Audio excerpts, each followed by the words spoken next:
सबको जय मसीह की। आज तारीख है 16/7/2025 और हम सुबह का वचन पढ़ेंगे। हम पढ़ेंगे प्रेरितों का काम उसका 20 अध्याय और 1 से 16 वचन तक।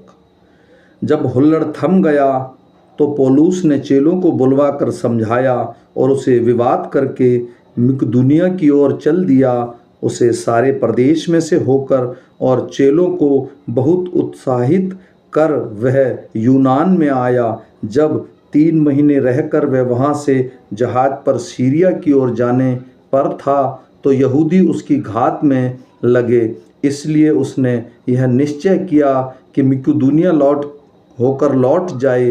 बीरिया से पुरुषुस का पुत्र सोत्रुस और थिस्सलुनीकियों में से अख्तियुस का सिकुन्दुस और दरीबे का ग्युस और तीमुथियुस का आसिया का तिखिकुस और त्रुफियुस आसिया तक उसके साथ हो लिए। वे आगे जाकर त्रोआस में हमारी बाट जोते रहे और हम अख़मीरी रोटी के दिनों के बाद फिलिप्पी से जहाज पर चढ़कर 5 दिन में त्रोआस में आकर उसके पास और 7 दिन तक वहीं रहे।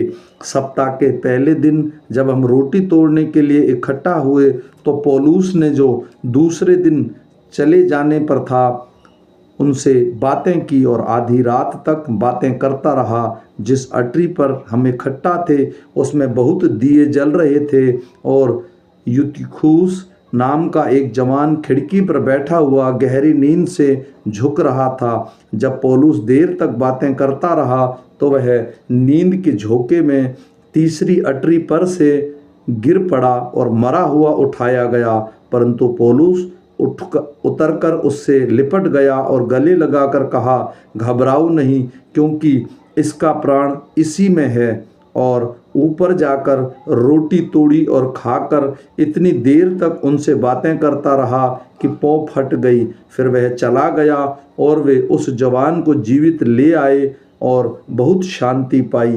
पहले महीने हम पहले ही जहाज पर चढ़कर अस्सुस को इस विचार से आगे गए कि वहाँ से हम पौलुस को चढ़ा लें, क्योंकि उसने यह इसलिए ठहराया था कि आप ही पैदल जाने वाला था।